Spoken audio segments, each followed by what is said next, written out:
जमीन से आसमां तक उड़ने से हमें कोई नहीं रोक सकता।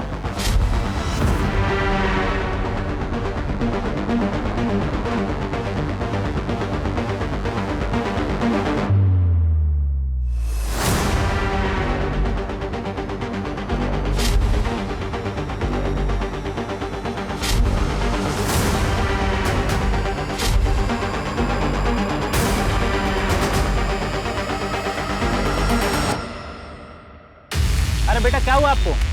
आपको हॉस्पिटल लेके चलूं क्या? नहीं अंकल, वो खाया नहीं था ना इसलिए चक्कर आ गया। ठीक हो ना अभी?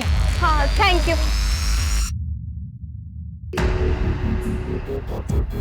सिर्फ कैश रखो अपने पास, बाकी एटीएम आईडी वगैरह सब फेंक दो। ऐसी कोई भी चीज अपने पास मत रखना जिससे पुलिस हम तक पहुंच सके।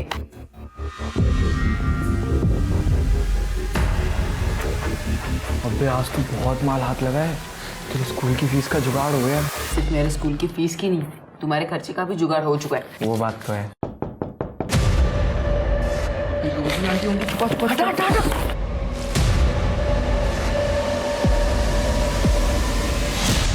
बच्चा पार्टी, इट्स टी टाइम, और टी के साथ केक भी। अरे आंटी, इतना तो इनके घर वाले भी ख्याल नहीं रखते होंगे जितना आप इनका रखती हो। कसम से आप नहीं होती ना तो मैं बाल बाल के मर जाता। मैं चुप बुक्कड़। आंटी अब पूरे दिन हम लोग के लिए खाना बनाती रहती है, इतना मत परेशान हुआ कीजिए अब हम लोग के लिए। चुप चुप चुप चुप चुप, मुझे तुम लोग सब बताओ, एक मदर अपने बच्चों को खाना बना के खिलाने में कभी टायर्ड होती है क्या? नहीं ना? और तुम लोग और क्या खाओगे? हाँ क्या क्या क्या क्या? समोसे। मैंने बनाए समोसे, अभी लेके आती हूँ। ले पकड़। मेरा शेयर? हाँ हाँ, तुम्हारे शेयर्स तो सबसे बड़े होने चाहिए, आखिर तुम हमारे बिजनेस मॉडल की सेल्स गर्ल हो। हाँ वो तो है। ये ले, ये। पता है मुझे क्या चाहिए? बहुत रिस्क है उसमें, चुप रहे। रिस्क तो चोरी में भी है, फिर भी कर रहे हैं ना। बहुत ज्यादा रिस्क है उसमें। रिस्क कितना भी बड़ा हो, हम अभी 18 के नीचे हैं। पकड़े भी गए तो जुवेनाइल होम में तो जाएंगे। जुवेनाइल होम मतलब वही ना, बाल सुधार गृह? हाँ बाल सुधार गृह। देख अभी तुम लोग की चॉइस है, अपनी पूरी जिंदगी ऐसी छोटी मोटी चोरियां करनी है या अपनी जिंदगी शान से जीनी है। जमीन से आसमां तक उड़ने से हमें कोई नहीं रोक सकता।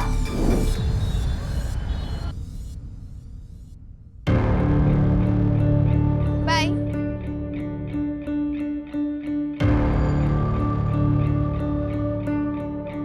अवनी, कौन था वो लड़का? अरे पापा, अनुज होगा। अवनी के ही स्कूल में पढ़ता है, रोज आता है इसे छोड़ने, है ना अवनी? क्यों आता है वो छोड़ने? कौन लगता है वो तेरा? पापा दोस्त है। ये लड़कों से दोस्ती मेरे घर में नहीं चलेगी। अगले टाइम उसके साथ भी देखा ना तो काट के फेंक दूंगा। अच्छा सुनिए, मेरे पास है, मेरे जेब में। मैंने कहा था ना आपसे, तन्मय भूल गया होगा पैसा जमा करना। ये देखिए फीस के पैसे। तू चुप कर, जीना हराम करके रखा हुआ तुम दोनों ने। सुधर जाओ। बेटा बेटा तू बुरा मत मानना। हाँ गुस्से में थे ना तेरे पापा, इसलिए। मेरा बाप नहीं है वो।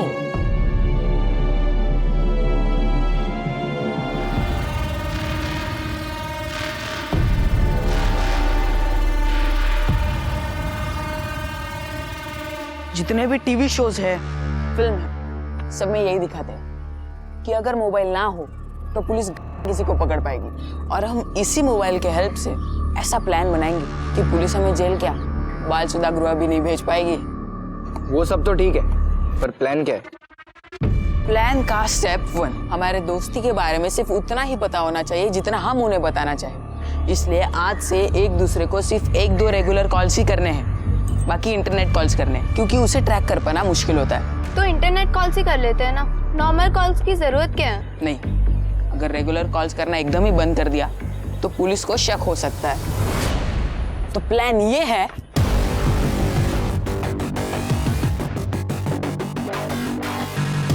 तो मैं रोजी आंटी को बोल के कल ही घर पे वाईफाई लगवा लेता हूँ, और मैं बाकी सामान का इंतजाम कर लूंगा। और मैं बाकी सबको मॉनिटर करूंगी। जमीन से आसमां तक उड़ने से हमें कोई नहीं रोक सकता।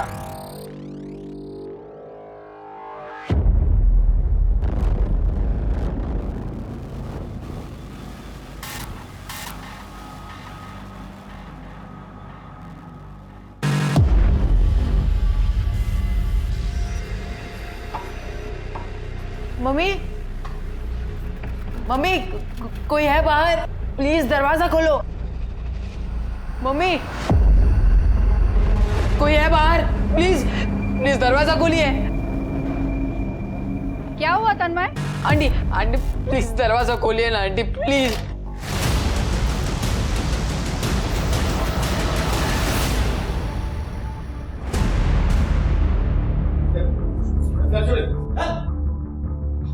सर घर में तो सब एज इट इज है और कोई सामान वामान भी बिखरा नहीं है। मुझे लगता है कि सुमन अपनी मर्जी से ही भाग गई।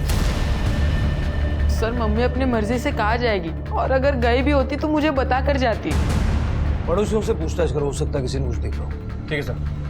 तन्मय सब कुछ डिटेल में बताओ। सर परसों रात 9 बजे तक मैंने खाना खा लिया था और फिर मैं अपने कमरे में चला गया सोने के लिए। फिर मैं सीधा कल दोपहर 1 बजे उठा। मम्मी मम्मी मम्मी कहाँ चली गई?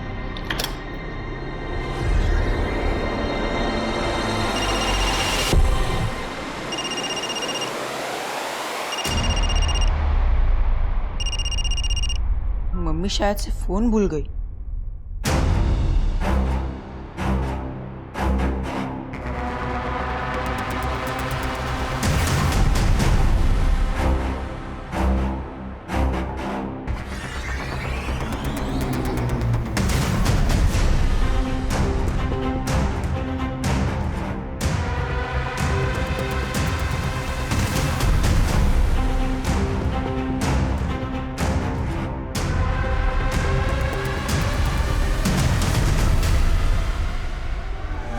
परसों रात 9 बजे से कल दोपहर 1 बजे तक और कल शाम 5 बजे से आज सुबह 7 बजे तक 30 घंटे सोए हो तुम हमेशा इतनी ज्यादा नींद लेते हो क्या? नहीं सर, मैं तो 6-7 घंटे में उठ जाता हूँ, पर पता नहीं कल इतनी नींद कहाँ से आई। परसों रात को खाने में क्या खाया? सर जो मम्मी ने बनाया था वही। त्रुटि किचन में जो खाने हैं सबके सैंपल्स लैब में टेस्टिंग के लिए भेजो। Yes sir. सर इनका कहना है कि इन्होंने परसों रात के 10 बजे के आसपास घर में किसी को आते हुए देखा था। बताइए। नहीं सर, किसी को नहीं देखा था। आजाद को देखा था, तन्मय के पापा को।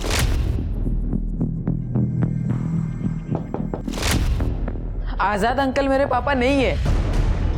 मेरे पापा तो 9 साल पहले ही गुजर गए थे और उनके जाने के बाद मम्मी ने दूसरी शादी आजाद अंकल के साथ कर ली। अभी कहाँ होंगे ये आजाद अंकल? अपने घर पर। अपने घर पर मतलब कोई और घर है उनका? आजाद अंकल अपनी पहले बीवी उषा आंटी और उनके बच्चे के साथ रहते हैं जीके रोड पर, और वो तो यहाँ पे 2-3 दिनों में सिर्फ 1-2 घंटे के लिए आते हैं। और परसों रात वो कब है मुझे नहीं पता। मैंने उनको कॉल करने की कोशिश की थी पर उनका फोन बंद आ रहा था। देखिए उषा जी, सिर्फ आपका पति आजाद ही नहीं बल्कि सुमन भी पिछले 2 दिन से गायब है। हाँ तो मैं क्या करूं? आजाद ने मुझे और मेरे बच्चों को धोखा दिया है उस सुमन से शादी करके, और आप ऐसे उम्मीद कर रहे हैं कि मैं उन दोनों के लिए रो?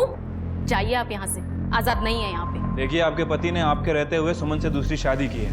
आपने अभी तक उसकी पुलिस कंप्लेंट नहीं की, क्यों? कानून तोड़ा था ना उसने, अब आपको पता भी चल गया, तो जाइए कीजिए उसके ऊपर कार्रवाई, दिलाइए उसे सजा। जब बुलाएंगे तब आ जाऊंगी उसके खिलाफ गवाही देने। प्लीज आप अभी जाइए यहाँ से।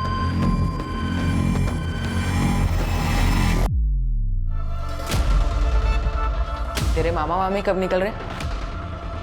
3 दिन बाद। ठीक है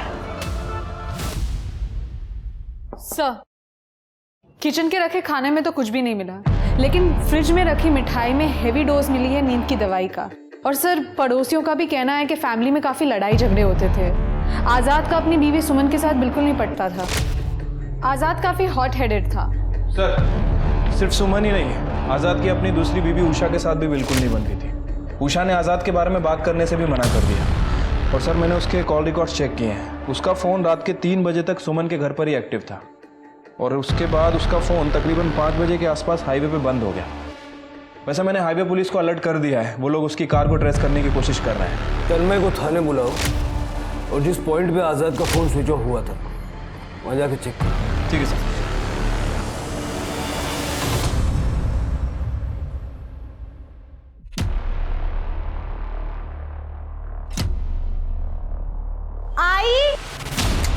दीप्ति, देखिए आप नानी बनने वाली है। आई जल्दी आइए, आई।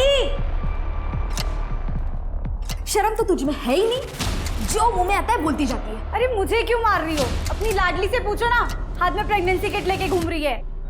क्या बोल रही है? हाँ? नहीं आई, मैंने कुछ नहीं किया।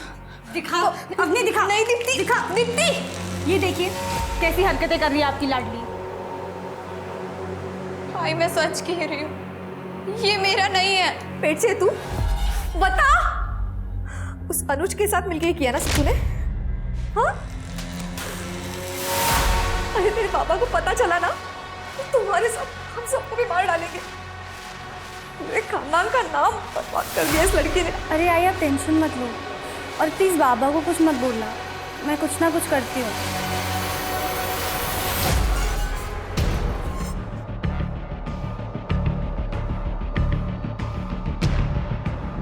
इन दोनों को कभी इस एरिया में देखा है?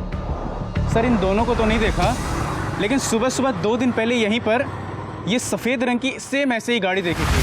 कहाँ देखी थी? सर इस रास्ते से जा रही थी। गाड़ी का नंबर देखा तुमने? नहीं सर, नंबर तो ध्यान नहीं दिया। ठीक है, थैंक यू। तृप्ति, कुछ बताया उन लोगों ने? इसका कहना था कि इसने 2 दिन पहले यहाँ पे एक कार को देखा था, और मार्केट जाने का केवल एक यही रास्ता है। एक काम करो, वहाँ दुकानों का सीसीटीवी फुटेज चेक करो, शायद किसी फुटेज में आज़ाद की कार जरूर कैप्चर हुई होगी। हाँ सर, वो मिठाई आज़ाद अंकल ही लाए थे और वो मैंने खाई थी। तन्मय, उस मिठाई में नींद की दवा मिलाई गई थी ताकि तुम गहरी नींद सो जाओ। इसके 2 ही मतलब हो सकते, या तो तुम्हारी मम्मी अपनी मर्जी से आज़ाद अंकल के साथ कहीं चली गई है, या फिर आज़ाद अंकल ने उनको किडनैप कर लिया। अगर तुम ऐसा कुछ भी जानते हो जो तुम हमें नहीं बता रहे हो तो यही वक्त है बता दो, क्योंकि जितना जल्दी तुम सच बताओगे उतना जल्दी हम तुम्हारी मम्मी को ढूंढ पाएंगे।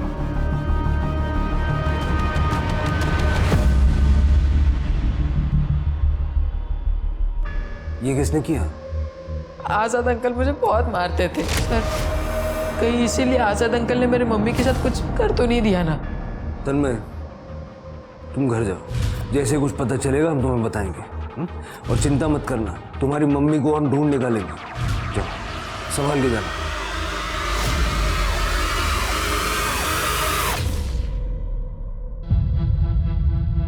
ये तुम्हारे लिए। हाँ, ये क्या कर रहे हो? इतने पैसे उसको क्यों दे रहे? तो आप अपना एटीएम कार्ड दे दीजिए, जितनी जरूरत होगा निकालेगा। हम इतने दिनों के लिए बाहर जा रहे हैं, कहीं कुछ जरूरत लग गई तो कहाँ से लेगा? ले बेटा, रख ले, और ध्यान रखना अपना। अनुज, ठीक से रहना, मुझे कोई शिकायत नहीं चाहिए, नहीं तो पड़ोसी मुझे बार बार फोन करते रहेंगे, समझे? जी मामा जी। अब चलो भी। हाँ अनुज, अपना ध्यान रखना। हाँ चलो, बाय।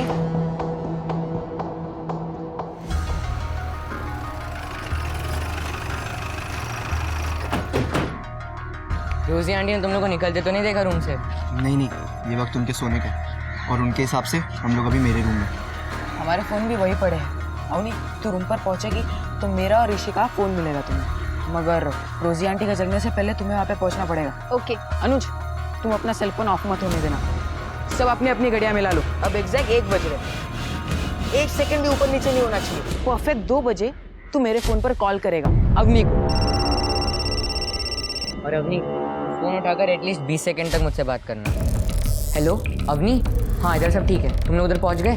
हाँ, तुम्हारे फोन आने के 1 घंटे बाद, यानी कि 3 बजे मैं ऋषि के फोन से तुम्हें वापस फोन करूँगी रोजी आंटी के घर आने के लिए। हेलो, मैं बस निकल रहा हूँ, और मैं एग्जैक्ट 3:30 बजे यहाँ से निकलकर 4 बजे तक रोजी आंटी के घर पहुँच जाऊँगा।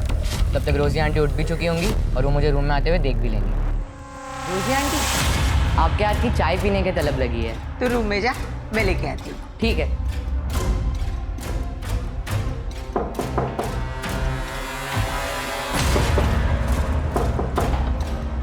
Hi aunty. Hi, thank you. Welcome my child. और गाइस, सेल फोन लोकेशन और कॉल्स बिल्कुल भी ऊपर नीचे नहीं होनी चाहिए, किसी भी कीमत पर। और अगर हमने ऐसा बिना किसी फॉल्ट के कर लिया तो पुलिस हम तक पहुंच ही नहीं पाएगी। और इनकेस अगर पुलिस हम तक पहुंची तो रोजी आंटी है ना, हमारी आई विटनेस, वो कह देंगे कि हम उनके ही घर पर थे। तो फिर तुम दोनों निकलो, वरना मामा मम्मी दूर निकल जाएंगे। जमीन से आसमां तक उड़ने से हमें कोई नहीं रोक सकता।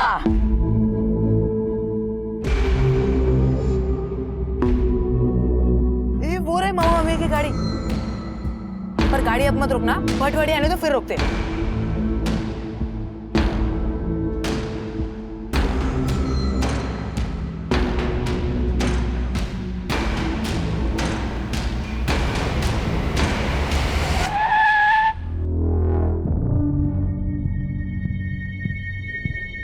नमस्कार मामा। नमस्कार नमस्कार। तुम दोनों कहाँ जा रहे हो? अरे मामा, वो बगल में एक रिश्तेदार की जमीन थी, बिकवाने आए थे, एक पार्टी थी, पर बात ही नहीं बनी।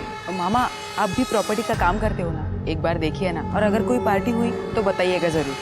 नहीं, अभी तो मैं तुम्हारे मामी। बहुत शानदार प्रॉपर्टी है, बस 10 मिनट लगेंगे। अरे लेकिन मैं तुम्हारे मामी के साथ शिरडी जा रहा हूँ अभी। बस 10 मिनट मामा, प्लीज। क्या करे? चलो।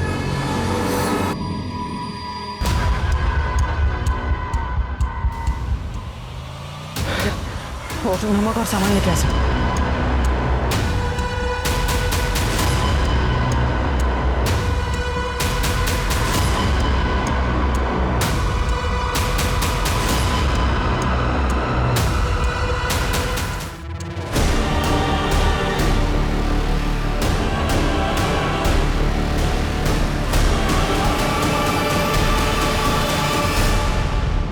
ऋषि एक काम कर, ये सब सामान और वो कार पिछले वाले तालाब में जाके डंप करके आ जा, और तू मुझे एग्जैक्ट 5 बजे हाईवे पर मिल। तब तक मैं अपनी कार हाईवे से आगे ले जाकर वापस ले आता हूँ, जिससे कि पुलिस अगर हमें सीसीटीवी से ट्रैक करने की कोशिश करे तो हमारा रूट मामा की कार से मैच नहीं होगा। ठीक है? ठीक है, मैं आता हूँ।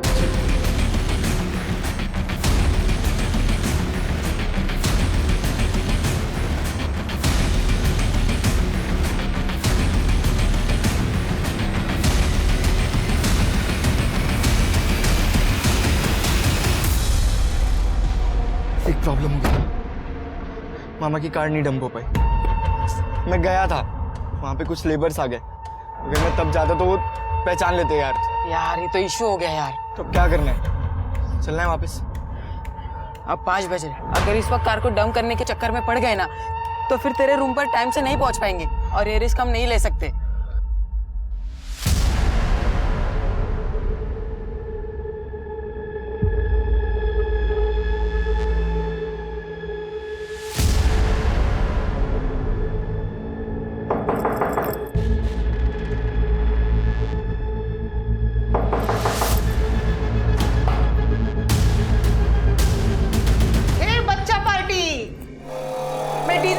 जा रही हूँ। Special requirement? हाँ उन्हीं? नहीं आंटी। हे तन्वय, तू यही डिनर करके जाएगा? नहीं आंटी, मैं घर जाके बना लूंगा। वाई माय डियर सन, मैं हूं ना, मैं बनाऊंगी डिनर।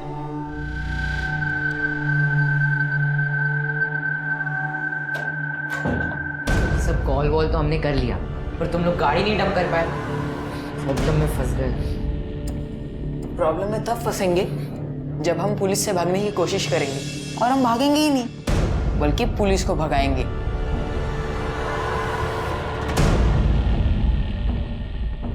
अरे बोला ना नहीं फंसेंगे, फिर भी मुंह लटका रखा है दोनों ने।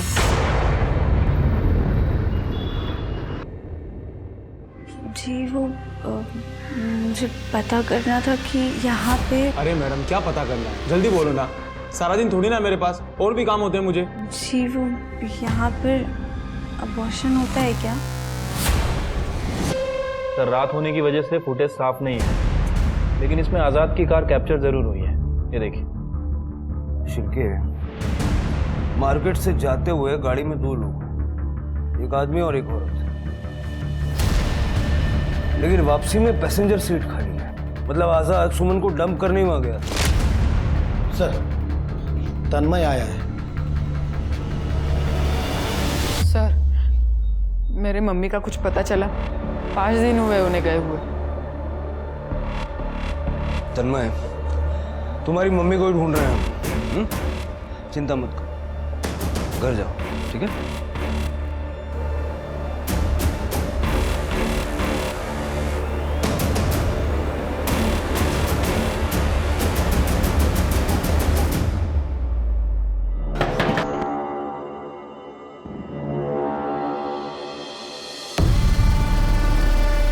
आप बैठिए, मैं खाना लगाती हूँ। ठीक है।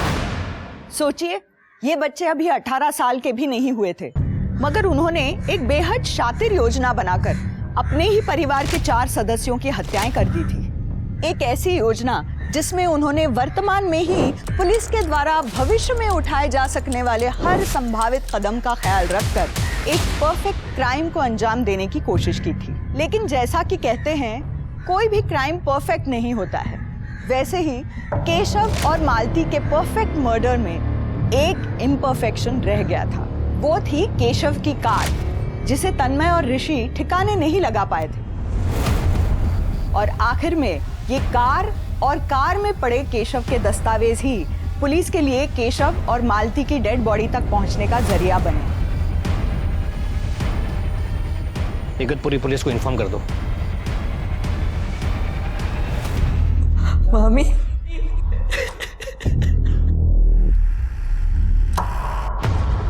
सर, केशव और मालती की पीएम रिपोर्ट के हिसाब से दोनों की मौत 11 तारीख को हुई है, यानी कि 7 दिन पहले, जिस दिन वो अपने घर से निकले थे। दोनों का गला दबा के मारा गया है और सर दोनों को नमक में दफनाया गया था ताकि दोनों की बॉडी जल्दी से जल्दी गल जाए। मतलब केशव और मालती को पूरी प्लानिंग करके भटवाड़ी ले जाके मारा गया। लेकिन एक बात समझ में नहीं आई शिरके, अगर केशव को मारने की प्लानिंग इतनी तगड़ी की थी तो उसकी गाड़ी वहाँ क्यों छोड़ी? क्योंकि अगर वो गाड़ी वहाँ नहीं होती तो कभी किसी को पता ही नहीं चलता कि वहाँ लाशें दफनाई हैं। सर, अनुज। सर, केशव मामा प्रॉपर्टी का काम करते थे। मम्मी पापा की डेथ के बाद से मामा मामी के साथ ही रहता था। बेटा, तुम्हारे मामा मामी भटवाड़ी में क्या कर रहे थे? सर, मामा मामी तो शिरडी के लिए निकले थे। वहाँ भटवाड़ी में क्या कर रहे थे मुझे नहीं पता। पिछले हफ्ते निकले थे घर से वो शिरडी जाने के लिए। जब इतने दिनों में तुम्हारी उनसे कोई बात नहीं हुई, फिक्र नहीं हुई तुम्हें? सर, मामी 10,000 रुपये दे के गई थी तो मैं समझ गया था कि लंबा टूर होगा, इसलिए मुझे कुछ और नहीं लगा जब मामा मामी ने कॉल नहीं किया। बेटा, लेकिन अब अपने घर वालों से हम 2-4 दिन में एक बार बात तो करते हैं ना। तुमने एक भी फ़ोन नहीं किया? क्या बताऊँ सर आपको, मामा से मेरी इतनी बातचीत होती नहीं थी कि मैं उन्हें फ़ोन करूँ, और मामी तो फ़ोन ही नहीं रखती थी। किसी से कोई दुश्मनी थी उनकी? हाँ, तक मुझे पता है सर, मामा मामी की किसी से दुश्मनी नहीं थी। चलो, आजकल की जनरेशन बहुत बेफिक्री हो गई है।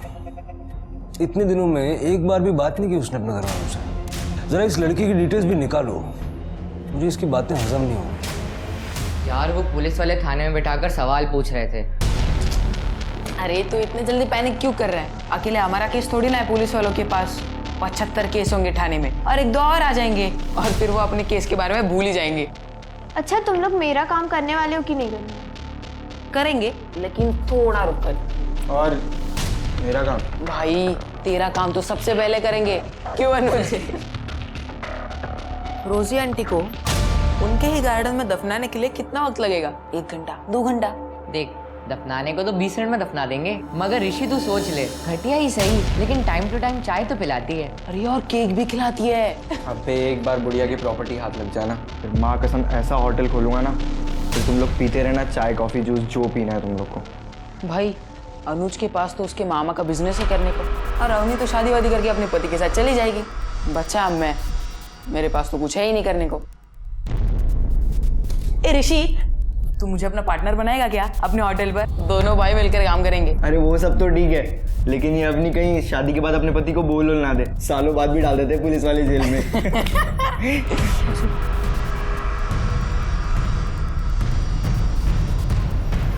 अभी जल्दी बैठो। जमीन से आसमान तक उड़ना है ना, या फिर ख्याल ही छोड़ दिया है?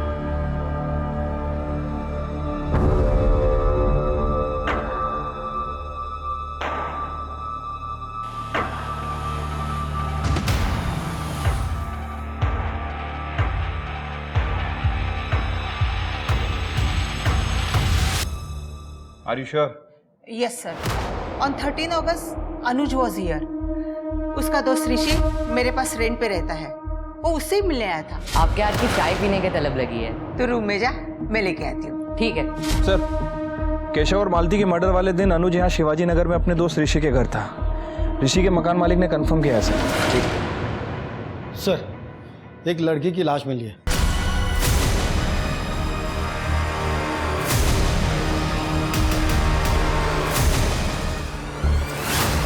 सर, ये पर्स मिला है और ये सर पर्स के अंदर ये आईडी भी है। दीप्ति खराड़े। सर, इसको रिपीटेडली स्टैप किया गया है। अभी तक इसकी बॉडी भी स्टिफ नहीं हुई है। ज़्यादा टाइम नहीं हुआ है इसकी डेथ को। और सर, सेक्सुअल असॉल्ट के कोई साइंस नहीं है। पोस्टमार्टम के लिए भेज के फैमिली को इन्फॉर्म कर दो। सर, दीप्ति मेरे बच्ची।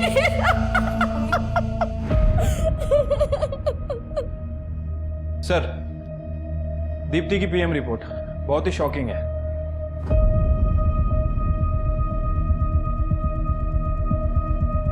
मिस्टर विश्वास, आप चाहे कुछ भी कहें, लेकिन हमारे पास दीप्ति की पोस्टमार्टम रिपोर्ट आई है और उसमें ये लिखा हुआ है कि 10 दिन पहले दीप्ति ने अबॉर्शन करवाया था। आप बता सकते हैं कि उसके होने वाले बच्चे का पिता कौन होगा? अवनी, तुम जानती हो इस बारे में? मैं दीप्ति के प्रेगनेंसी के बारे में तो कुछ नहीं जानती, मगर उसके कॉलेज में एक लड़का था, रजत। वो शायद उसका बॉयफ्रेंड था।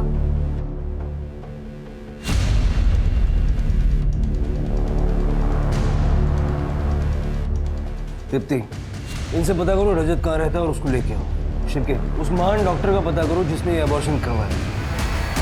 देखिए, मैं बस इतना जानता हूँ, मुझे फास्ट रिजल्ट चाहिए। सर, दीप्ति का बॉयफ्रेंड रजत कल रात से ही गायब है। ये रहे दोनों के कॉल रिकॉर्ड्स। सर, दीप्ति ने लास्ट फोन रजत को ही किया था, कल सुबह 11 बजे। उसके 1 घंटे बाद दोनों की सेलफोन लोकेशंस एक ही थी जहाँ पर दीप्ति की बॉडी मिली। और सर, कॉल रिकॉर्ड्स में एक और चीज़ सामने आई है। ये कुछ 10 दिन पहले तक दीप्ति ये डॉक्टर आदर्श के कांटेक्ट में थी। शायद इसी डॉक्टर ने दीप्ति का अबॉर्शन किया हो।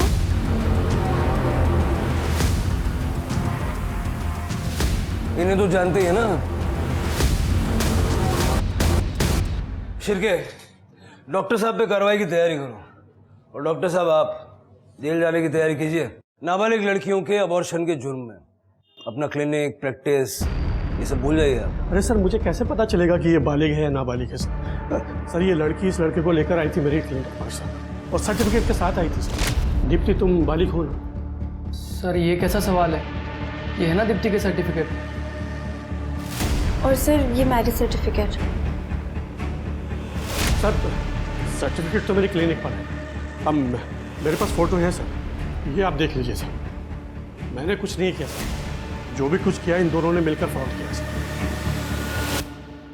शिरके, अगर रजत फर्जी सर्टिफिकेट बनवा सकता है तो दीप्ति से छुटकारा पाने के लिए कुछ भी कर सकता है। जल्द से जल्द इस रजत को ढूंढो।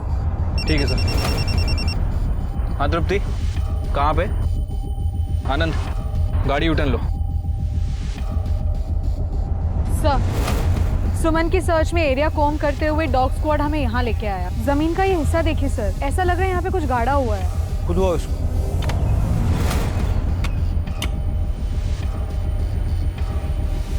एक मिनट रुक जाओ।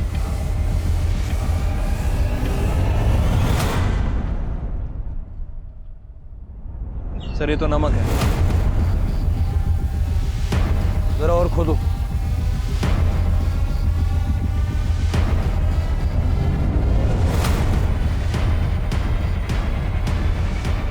सर, ये तो लड़की की बॉडी है, शायद सुमन की डेड बॉडी होगी।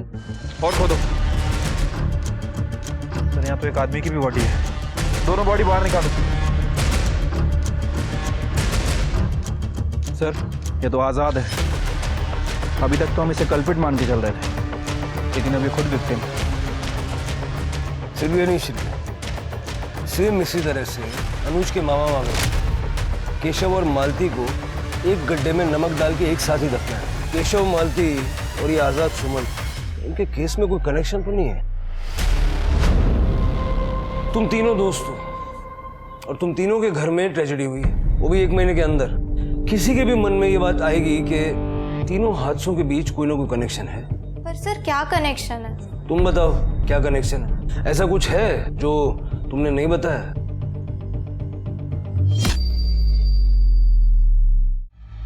तन्मय और अनुज, क्या बात है? सर, अवनी की बहन दीप्ति के बारे में तो कुछ नहीं पता, लेकिन मम्मी ने कुछ पैसे इकट्ठे किए थे एक छोटी ज़मीन खरीदने के लिए, इसलिए मैंने उन्हें केशव मामा से मिलवाया था।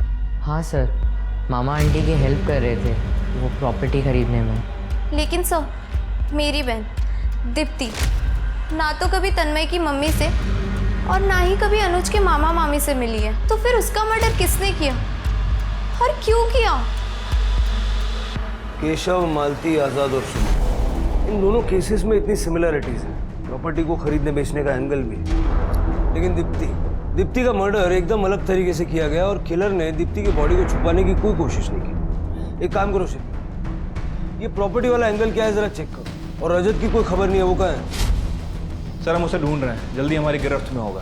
तृप्ति, दीप्ति की फैमिली को इन्वेस्टिगेट करो। एक पॉसिबिलिटी ये भी है कि उनको दीप्ति के इस चक्कर के बारे में पता चल गया होगा और उन्होंने ही दीप्ति को मार दिया। ठीक है सर। भाई देख, ओए, इससे पहले कि पुलिस हम तक पहुंचे, रोजी आंटी के लॉकर में जितने पैसे उन सबको लेके यहाँ से भाग जाते हैं, प्लीज। एक बार भागे ना तो जिंदगी भर भागते रह जाएंगे। अरे तू सही तो कह रही है अवनी, और वैसे भी हम लोग जुवेनाइल हैं, 18 साल से कम उम्र है हमारी, तो ना ही पुलिस हमें मार सकती है और ना ही हमें जेल में रख सकती है। Rest jail. सर मैंने केशव के ऑफिस में इंक्वायरी की। केशव सुमन को ज़मीन खरीदने में मदद कर रहा था और केशव ने सुमन को बहुत सारी प्रॉपर्टी दिखाई भी थी। कोई प्रॉपर्टी विवाद वगैरह में है क्या? नहीं सर, ऐसा तो कुछ सामने नहीं आया है। सर, मैंने इस केस से रिलेटेड सभी लोगों के कॉल रिकॉर्ड्स चेक किए, कुछ भी सस्पिशियस नहीं मिला। सुमन और आज़ाद के गायब होने वाली रात तन्मय की लोकेशन अपने घर की थी, जबकि अनुज और अवनी अपने घर में, और मालती और केशव के मर्डर वाले दिन तीनों अनुज, अवनी और तन्मय अपने दोस्त ऋषि के घर में थे, शिवाजी नगर में। और दीप्ति के मर्डर वाले दिन की लोकेशन? सर सबकी सेम ही है। इनफैक्ट मैंने दीप्ति के पेरेंट्स की भी लोकेशन चेक की। दीप्ति के फादर उसके ऑफिस में थे और माँ उसके घर पे थी, और सर इनके फ़ोन पे भी लगातार कॉल्स आ रहे थे।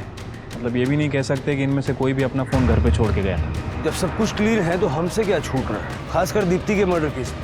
दीप्ति को मारने का तरीका औरों से अलग क्यों?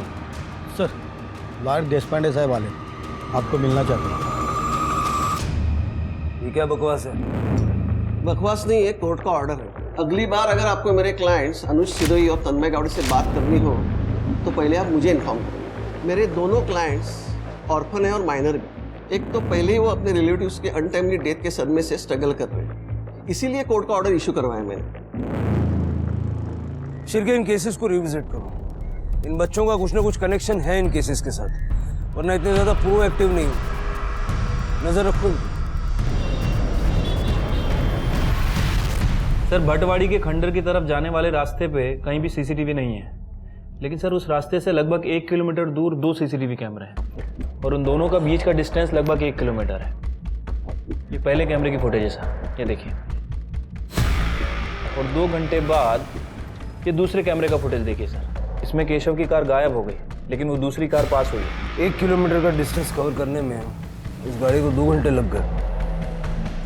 शिरके, इस गाड़ी की डिटेल्स निकालो। तृप्ति, तुम्हारे लिए काम है। सर, एक मिठाई वाले का पता करना है। जी मैडम, मैं जानता हूँ इसको, रेगुलर कस्टमर है मेरा, अक्सर आता है दुकान पे। सर जो सीसीटीवी फुटेज में दूसरी कार दिखी थी वो एसडी गैरेज में बनने के लिए गई थी। वो गैरेज का जो मैकेनिक है वो अनुज का दोस्त है, इसी वजह से 13 तारीख को वो वहाँ से कार लेके गया था। और सर मिठाई वाले ने तन्मय को पहचान लिया है। मिठाई लेने तन्मय गया था आज़ाद में। बड़े पीछे से देखो। सर, उधर से भाग रहे।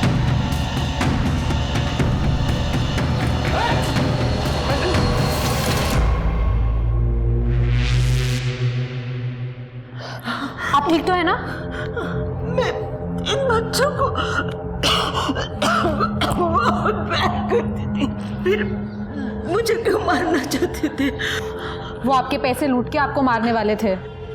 क्या? पैसे के लिए? अब खेल खत्म हो चुका है तुम लोगों का। सब कुछ चुपचाप बता दो, क्यों किया, कैसे किया। सर आजाद मुझे मारता था और मम्मी उन्हें रोकने की जगह मुझे ही समझाती थी। नाक में दम करके रखा था दोनों ने। मेरा मामा मेरा बाप बनने की कोशिश कर रहा था। मुझे कोई शिकायत नहीं चाहिए। मार दिया उसको ताकि उसकी प्रॉपर्टी भी मेरी हो जाए और उससे छुट्टी भी मिल जाए। और वो पुड़िया अगर वो मर भी जाती तो उसकी प्रॉपर्टी मेरे नाम हो जाती और उस प्रॉपर्टी पे मैं होटल खोल के अपना बिजनेस स्टार्ट करता। क्या सोचते तुम? ये टीवी और फिल्मों में जो आता है वो देख के तुमने इतनी बड़ी प्लानिंग कर ली? क्या सोचा कभी पुलिस तुम्हें पकड़ नहीं पाएगी? इस देश के कानून के हिसाब से तुम लोग जुएनाइल हो। ये अफसोस की बात है क्योंकि तुम्हें फांसी की सजा नहीं हो सकती, जबकि होनी चाहिए उससे भी बड़ी। अवनी, क्या मिला दीप्ति को मारकर? जीना हराम कर दिया था उसने। मैं दिन रात बस चिक चिक चिक चिक करती रहती थी और आई बाबा भी बस उसी की बातें सुनते थे, इसलिए मार डाला। तो उसको मारने का तरीका अलग क्यों? हमें गुमराह करने के लिए? नहीं, दीप्ति को अभी मारने का कोई प्लान नहीं था हमारा, लेकिन अनुज ने ही जल्दी कर दी। सर मैंने नहीं मारा दीप्ति को। मैंने तो खाली अवनी की नज़र में अपनी गुडविल बढ़ाने के लिए वो मर्डर का क्रेडिट लिया था ताकि उसे लगे मैं उसके लिए कुछ भी कर सकता हूँ। सर हमने रजत को अरेस्ट कर लिया है उसके दोस्त के घर से। दीप्ति की प्रेगनेंसी तो अबॉर्ट करवाई दी थी, मारा क्यों उसे? सर मैंने नहीं मारा दीप्ति को और ये फर्जी सर्टिफिकेट का आइडिया भी मेरा नहीं था सर। किसका आइडिया था? जी जी सर, रजत और दीप्ति मेरे पास आए थे अबॉर्शन के लिए। यहाँ पर अबॉर्शन होता है क्या? मैंने उनसे 20,000 रुपये लेके दीप्ति के फर्जी सर्टिफिकेट बनवा दिए, जिससे डॉक्टर साहब को धोखा खा गए और उन्होंने दीप्ति का अबॉर्शन कर दिया। मारा क्यों उसे? नहीं सर, मैंने नहीं मारा उसे, लेकिन मुझे पूरा अंदाज आया कि किसने मारा है। किसने? जी सर, मैंने मारा सर। मुझे ब्लैकमेल करके सर मेरी गलती कहाँ है? फेक सर्टिफिकेट उस लड़की ने बनवाए, इलीगल अबॉर्शन कराया और जब अबॉर्शन कर दिया सर उसने कहा कि मैं पुलिस में रिपोर्ट लिखवा दूंगी। तुम नाबालिग बच्चों के इलीगल अबॉर्शन करते हो। मैं 2 लाख रुपया पहले ही दे चुका था उसको। कब तक ब्लैकमेल होता रहा सर? दीप्ति तुम्हें ब्लैकमेल नहीं कर रही थी? दीप्ति मुझे ब्लैकमेल नहीं करी थी। कर दे सर ये देखिए, वो लड़की दीप्ति अपना ओरिजिनल बर्थ सर्टिफिकेट देके गई है और धमकी दे रही थी कि अगर आपने उसे पैसे नहीं दिए तो पुलिस में बोल देगी। दीप्ति को तो आइडिया भी नहीं था कि तुम्हारा ये कंपाउंडर तुम्हें ब्लैकमेल कर रहा है। डॉक्टर इसलिए बने थे लोगों को जिंदगी देने के लिए या इस तरह इलीगल अबॉर्शन करके जिंदगियां छीनने के लिए? अगर एक बार तुमने दीप्ति से बात कर ली होती तो उसे जान नहीं गंवानी पड़ती।